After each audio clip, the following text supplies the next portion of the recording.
Medically assisted conception is a spiritual initiation for women, and women deserve emotional, somatic, and spiritual support on this path. They deserve to remember that they are sacred. They are life-giving portals. And yes, there's grief, and there's loss, and there's a void, and there's uncertainty. But we get to decide what we want to feel in every moment of this journey. Welcome to the Red Thread, Fertility, Healing, and the Embodied Journey. I'm your host, Shreyasi. This podcast was created for women who are walking a medically assisted fertility journey, such as IVF or IUI, and feeling like there has to be more than just getting through it. More support, more understanding, and a deeper way of staying connected to yourself along the way. Here we explore the emotional, physical, and spiritual layers of this experience through honest conversation, shared stories, and insights to help you feel held on an isolating path. Wherever you find yourself right now, whether things feel uncertain, overwhelming, or heavy, you don't have to carry it on your own. This is the Red Thread, a space where you can slow down, feel what's here, and gently find your way back to yourself.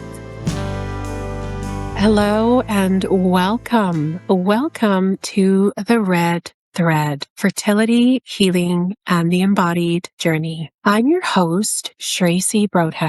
Today's episode shares a little more about my story and why this podcast came to be. So let's get started. I live on a farm just outside of Sherwood Park in Alberta, Canada, with a herd of horses, with a family of 4-footed and 2-footed beings, and my husband, Frank. I've worked in the mental health field since 2012. My background is psychiatry, and over the years, I've always felt drawn to witnessing and creating, holding spaces for people on their emotional wellness journey. I've always been fairly intuitive and sensitive. I feel emotions very deeply. I'm a heart-centered and womb-centered woman, and we'll share a little bit about that later in this episode. And I feel blessed that I'm in a field or in a walk of life where I can follow or fulfill my passion.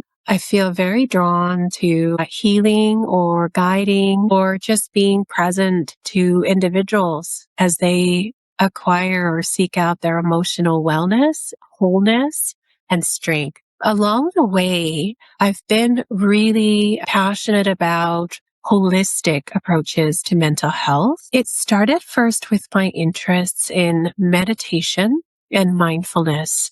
I've had my own practice for over a decade, and I've also acquired training in mindfulness-based stress reduction. So I've offered spaces where patients or clients can learn more about how to integrate mindfulness into their everyday lives, how to turn to mindfulness as a way of expanding their window of tolerance, their resilience, and even just their capacity for life. So for many years after I graduated with my training, I've offered mindfulness spaces. And then with the pandemic, opened a business called Mindful Mare Wellness, where I offered mindfulness-based stress reduction therapy groups to individuals who are seeking relief from living with chronic pain, chronic stress, and wanting lifestyle strategies to start to meet their experiences differently, start to live life differently,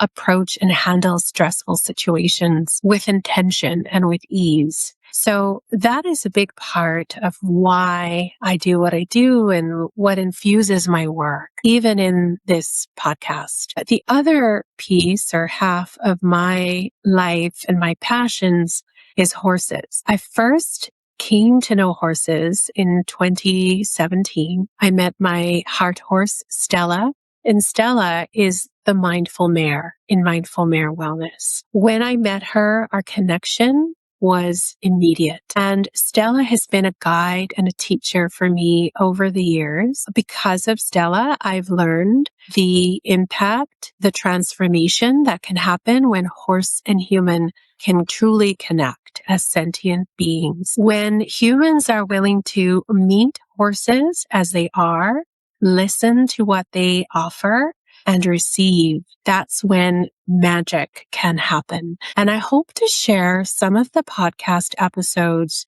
for the Red Thread as a way for you to connect with horse medicine, which is healing with horses, and the different ways this can be structured or offered, and some of the benefits for anyone listening to this podcast. But for now, I want to share that Stella changed the trajectory of my life because I met her. We had a soul connection. I feel like my own healing was advanced or entered a state where I couldn't even have envisioned before I met her. I felt so much more whole to my own intuition and my truth. I felt very connected to my body, and she took me on my own healing path beyond what I could have imagined. And I feel very grateful for having met Stella. Of course, we connected in other ways. I learned how to ride because of Stella. I learned how to be a responsible guardian for horses and the horse collective. But I also realized how we can just be with horses in a non-performative state, in a different way. And this is what has influenced my approach to being with horses, and how equine facilitated therapy has become a big part of the programs I offer. And I wanted to share, when Stella passed, she did transition in 2022. We continue to connect in the spirit world, and I felt very inspired to create and document our connection. And she helped inspire me to write my first book of poetry called Heartfire, poems from Illuminator of Light and Shadow. I would love to share a poem in today's episode to help you feel into what horses can offer us on a healing journey. And this particular poem is called The Spirituality of a Horse. She shakes herself down. Her body shimmers with golden halos. Her mane sparkles in the breeze. Her soft, expansive eyes hold stories in their depths. Heart energy radiates while she holds space for others. She carries intuition and wisdom beyond words. She was revered in past times as a seer, a spiritual messenger between worlds, a scholar versed in ancestral lore. As the stars float in life's currents, the seasons change in visceral harmony, she opens her heart to you. Her soul illuminates your shadows. Divine love flows within you. You are on the path to healing. She gifts you with soul wisdom. You are never the same. I'd love for you to take a few deep breaths, just deep inhales through your nose, exhales through your mouth. Allow your eyes to close if that feels available to you, and let these words sink into your body. Notice how your body reacts. Notice how your heart responds to these words. And then you can open your eyes when you're ready and come back into our space for this episode. That is the essence of how horses can transform us if we allow them to, if we meet them with an open heart, open mind, and for women, an open womb. And this also leads me to the next phase of my story and journey, and why this podcast came to be. I continued to explore my own healing and how I could feel like my body is home, how I could begin to accept and love my body for who she is, and that she's an ally. I am her sovereign guardian on this path. And so I was blessed to start exploring other ways to be a healer and ways to help women in particular hold space with their sacred feminine bodies. After I completed some equine related trainings, such as a horse medicine training with Hilary Schneider, equine connections training, and some trainings with the Professional Association for Equine Facilitated Wellness in Canada, I began to feel that I wanted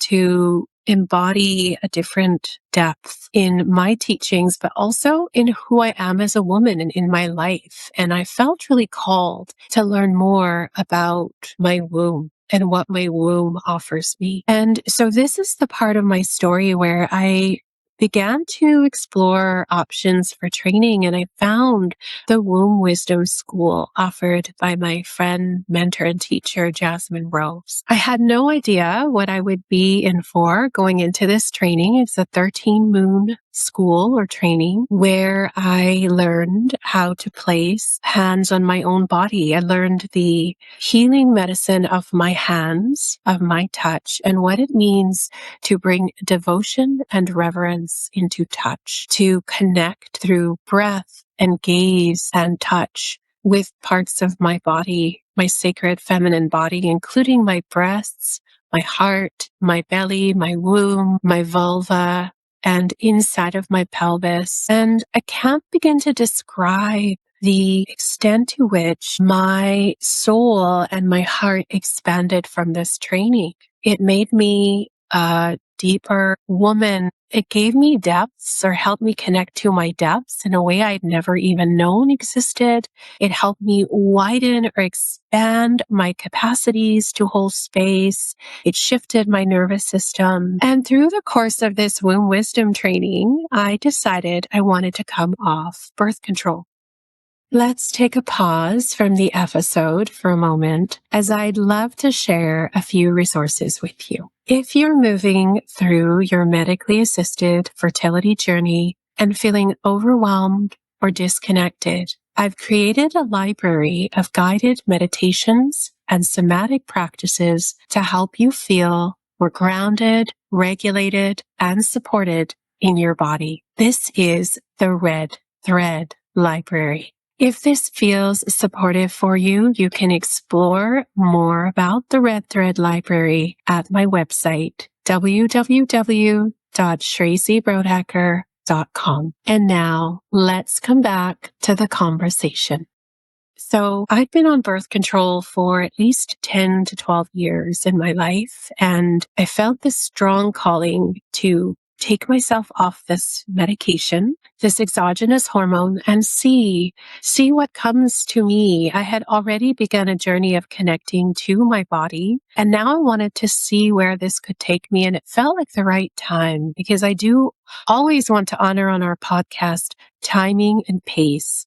That's a big part of trauma-informed care, but also how I take care of my own body, how I tend to myself. And so it felt like the right time in August of 2024 to stop taking birth control. What I noticed after that was an immediate return of my intuition online. It always felt like an intuitive being, but coming off birth control, the downloads, the impressions I was receiving, the connections my body was making were another level altogether.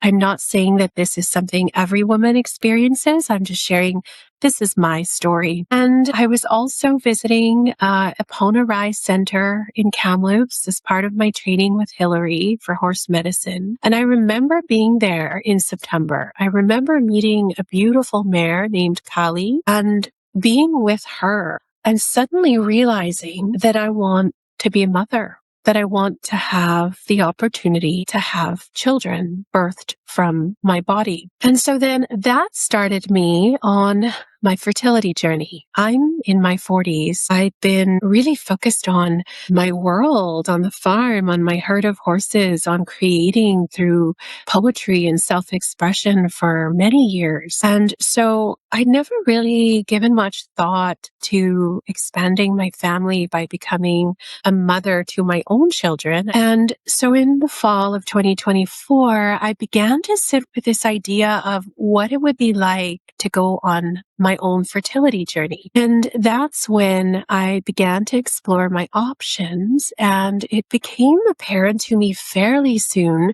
that I wanted to go through a medically assisted fertility journey. Given my age and given my yearning or desire to become a mother, I wanted to explore what was available to me in the world of medicine. I have always believed in a balance between what we know in the medical system or from the world of medicine, being that I'm also a physician, and also what I know is a robust tradition of healing and wellness that we've acquired ancestrally through numerous cultures in the world, including my own culture and background, which is originally from India. So I started on this fertility journey, and the clash between the medical statistics and the probabilities and the nature of being in this world, even with the most skilled practitioners, and what I feel to be true in my body, with my intuition, my womb, it was quite striking. And I met a number of individuals along the way that have inspired my own desire to support women on this path, including my friend Caroline Anderson, who will be on the podcast a few episodes from now. She is a fertility-focused psychologist located here in Edmonton, Alberta. Meeting Caroline and really allowing my own experiences to crystallize, I felt very passionately that I wanted to bring the sacred back into my conception journey. I wanted to use what I know of mindfulness and meditation and somatics and womb wisdom and my own self-touch practices to make my experience sacred, because birth, conception, this is miraculous. And when we get caught up in the next treatment cycle or the next statistics and probabilities and what people tell you, I mean, I'm considered a geriatric mother. I'm considered challenging for me to conceive, and you can take the stories and the information that well-trained professionals give you, but it has to also fit with who you are and what your heart and womb say for you. And this is something I feel a lot of women are actually thinking. And when I began to offer fertility support spaces with Caroline, first at the farm with our herd, she had the brilliant idea of equine facilitated therapy groups for women receiving IUI and IVF. We started our groups last summer, and I can't even describe it. I think it's been so well received. The women we've met, the way they connected to our horses, and just the joy our horses brought into their lives was unbelievable. And it made me think, we're onto something here. Life doesn't just have to be about fertility or infertility and all the things we need to do, all the tests we need to get done, or all the medications and supplements we take, and the timelines we have, and the outcomes and the goals. Life is more than that, and we forget that when we're on a fertility journey. And I can speak for that from personal experience. I know that for me, I've always wanted to be a bridge within myself for my spiritual, my soul, my body, my heart, my mind, and also for women to realize that there's more to this journey than just the medical elements. Medically assisted conception is a spiritual initiation for women, and women deserve emotional, somatic, and spiritual support on this path. They deserve to remember that they are sacred. They are life-giving portals. And yes, there's grief and there's loss and there's a void and there's uncertainty, but we get to decide what we want to feel in every moment of this journey without invalidating the yucky parts, without invalidating the heaviness and the pain. There are such opportunities on this path for you to reclaim yourself, reclaim your joy, your identity, to advocate for your body, to tune in to what your body has as a yes and as a no. It's a shame how disconnecting and numbed out we feel when we're in a clinic room or receiving a procedure or going in for a test. I think a lot of women, including myself, we just check out sometimes. And I know I have this perspective to offer because of my own connection to my body and my womb.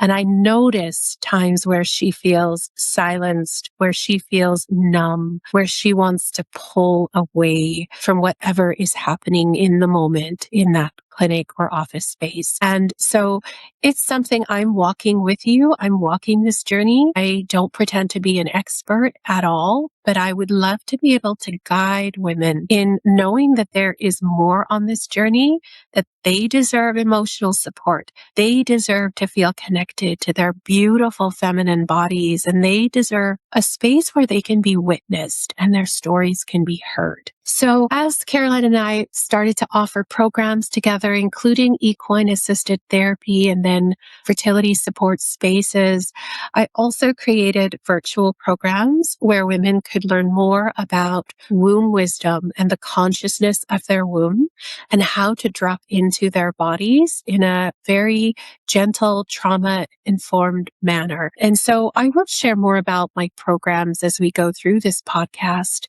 in the episodes to follow.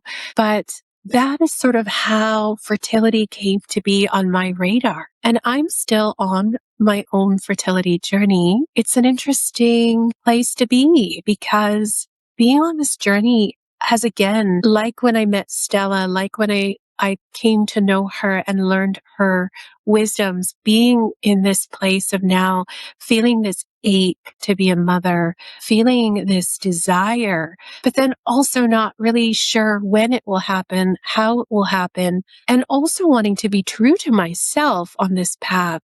These are all edges that I meet and that I try to work with on my own journey. And I know women on an IVF and IUI journey are also encountering based on the spaces I've held. And so that is where this podcast came to be, is me realizing, you know what, we need more voices. We need more spaces where women like myself can hop in and explore and learn different ways, different facets of being in their fertility journey and what that could look like. So that could mean how we bring mindfulness into this practice or this path, how we bring self-compassion into this path, how we can start to honor the voice of our womb on this path. And also, the other piece I wanted to bring into this podcast is a community of other women, of extremely talented practitioners in this space who I feel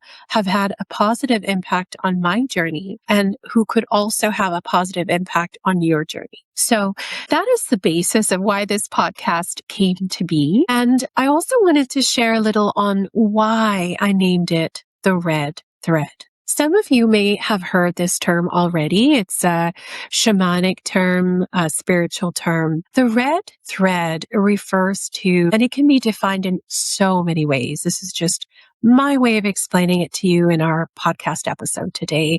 The red thread is a marker or a connection that you have in your heritage with all of the women that came before you, with your mother, your grandmother, your great-grandmother, your great-great-grandmother, and so on. And I think of it as this living, breathing essence of ancestral wisdom from well-wise ancestors. It gives us roots. It gives us a sense of where we've come from. And it also allows us to look at where we're moving towards. And then there's also research into mitochondrial DNA and genetics and heritability that speak of how mitochondrial DNA is transmitted in the matrilineal heritage, meaning from mother to daughter and so forth, from daughter to granddaughter.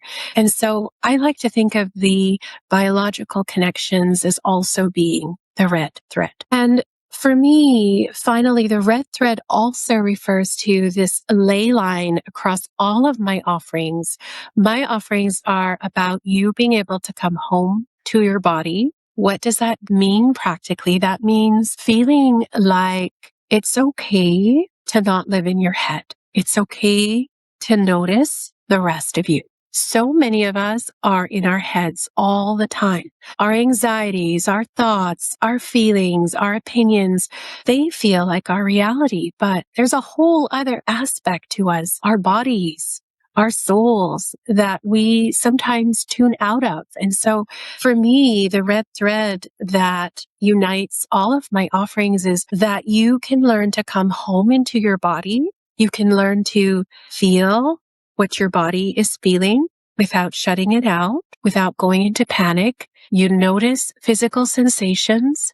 You notice what your body is communicating to you. You notice what a yes or no feels like in your body.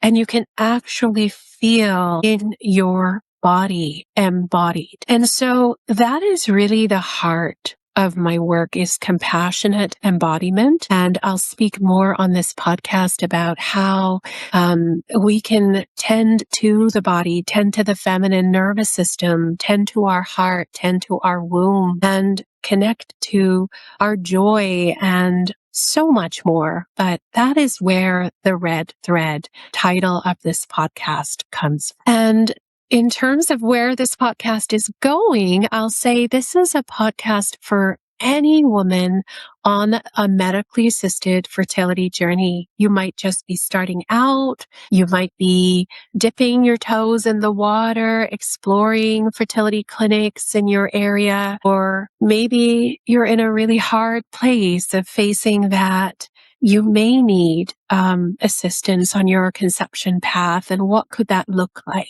It could also be that you're a woman who's had IUI treatments or IVF treatments and you've been successful. And you are a mom growing your family, because the impact of IUI or IVF or any of these other fertility treatments doesn't just go away. It lasts. And so I hope that this podcast can support you as well. And then this is also for the women who have been walking this path for some time and haven't yet become mamas. And this is for you to know that you are seen and witnessed. This is a space I hope you can come into and feel supported. I'd love this to feel like we're chatting over a cup of coffee, or we're just hanging out by the fire. I would love for this to be a cozy, warm space for you. Yes, we're going to talk about some hard things. There are ups and downs on a fertility journey, but I'd love for you to just be yourself, take the mask off, lean back, listen in, feel what you're feeling,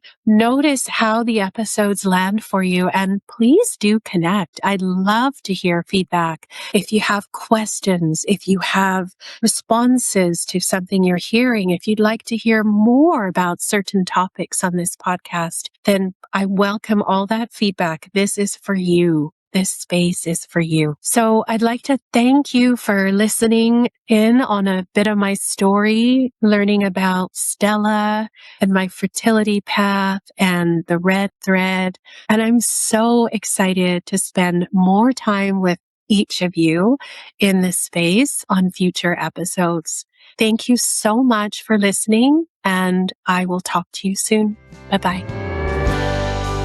Thank you for taking the time to join me today on the podcast. If this episode resonated with you, please like, share, and leave a review. You can also connect with me at my website, www.shreysibroadhecker.com, or at Instagram at Shreyasi_Broadhecker to stay in touch and explore more of the work I do. Take care, and I'll see you in the next episode. Disclaimer. The content shared on this podcast is intended for informational and educational purposes and is not a substitute for medical or psychological advice. Every fertility journey is unique, so I encourage you to connect with your healthcare provider or qualified professional for support that's right for you. Any views or opinions shared by guests are their own.